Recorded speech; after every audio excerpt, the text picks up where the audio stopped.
My inspiration for the film was the Yoruba culture actually. You know, for a long time in Spoof, we've done projects around superheroes, we've done projects, you know, around other modern concepts, okay?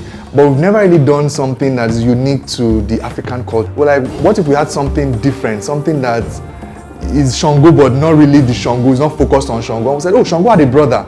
And then we did some research on Ajaka, who was the brother of Shango. And we discovered a whole lot of stories there. And I was like, okay, fine, this is a rich African story. Can we, you know, find a way of, you know, making it into a fantasy, a fiction that is not just history, but we brought in a bit of fiction into it. And then the Rome came up. We said, oh, Ajaka lost in Rome, you know, because during the exile of Ajaka, no one knew where Ajaka actually went. And we just fantasized and said, look, what if Ajaka was sold into slavery and went to Rome? Wow, directing animation is a little bit similar to directing live action because I'm also a live action director. In live action directing, you direct human beings, you direct, not human beings, you direct talent, actors. But for animation, you direct animators, you know. You tell animators what your vision is, how you want the mood to look like, how you want the expressions to look like. You know, you see a couple of mood boards, a couple of drawings, you see a couple of you know, idea sketches even about the backgrounds. You know, because for animation you can't go to the location, you have to create the location. So you know, you have to work with the concept artist, the background artist, and all that. It was very interesting because the guys I work with, we've been working together for like the past 6 or 7 years, so we know each other, we understand how we think. So it was quite very easy for me to just share my vision and say, look guys, this is what I'm thinking about, and they come up with fantastic ideas. And in fact, I was blown away by the time they showed me some of the concept arts and some of the animation style that they wanted to go with. So it was beautiful. All I just needed to do was to focus more on the storytelling, because I had a very good animation director, Collins Momodu, who did a fantastic job, you know, directing the animation part, and of course Osaz Asemota, who was the brains behind all the concepts, you know, and the backgrounds that we saw in the animation.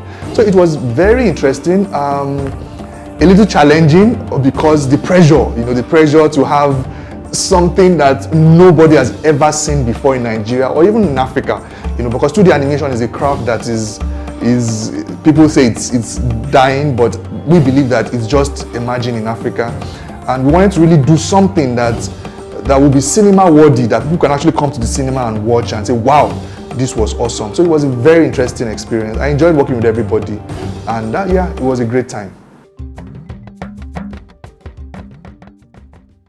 Wow. Well, the greatest challenge I think we faced on this project was the challenge of how do we balance working on Ajaka and also keeping the Spoof studio alive, you know, paying salaries. You know, we have a team of over 40 people working in Spoof, and they have to be paid salaries every month. So the greatest challenge I think was the ability to balance client projects and working on Ajaka.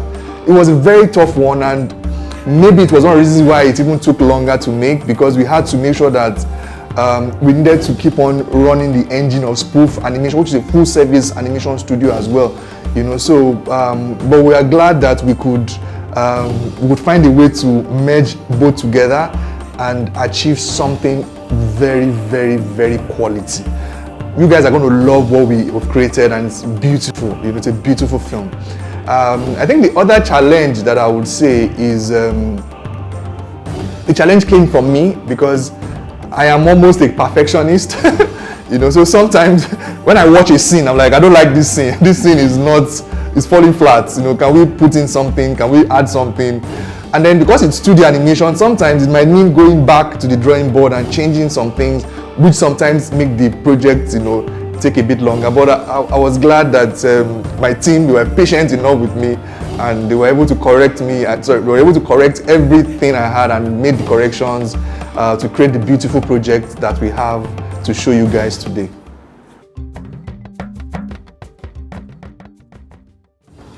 Wow, what should viewers be expecting? Woo! I think this is one of the most beautiful animation I have ever directed. One of the most beautiful. What am I saying? Not one of it. It is the most beautiful animation I've created so far in my career. It's a beautiful film. It's a film created for cinema. It's 4K high resolution. You're going to enjoy it. It was made for cinema.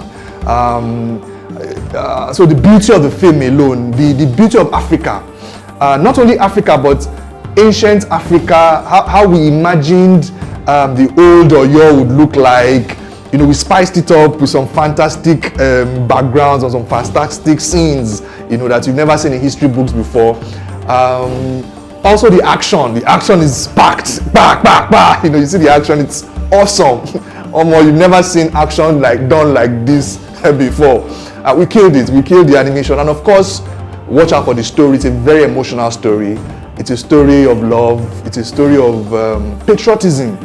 It's a story about you believing in your tribe, believing in your country, believing in your nation, believing in what you believe in, and not willing to give up on it. Not willing to give up on what you believe in.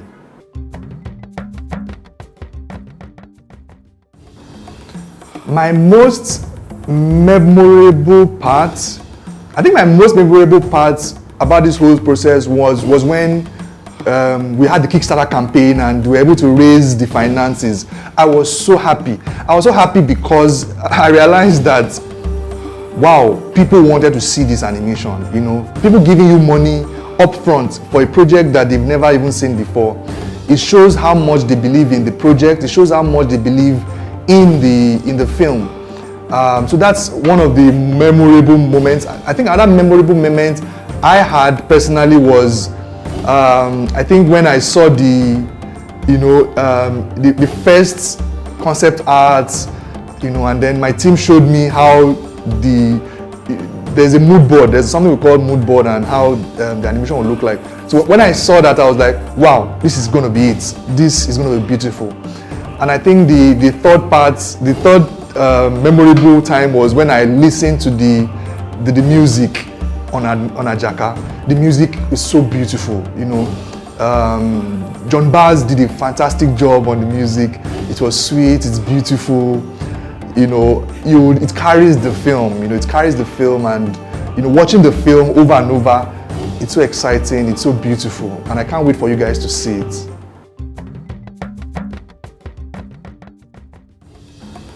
My animation directing process is quite, it's quite easy and funny.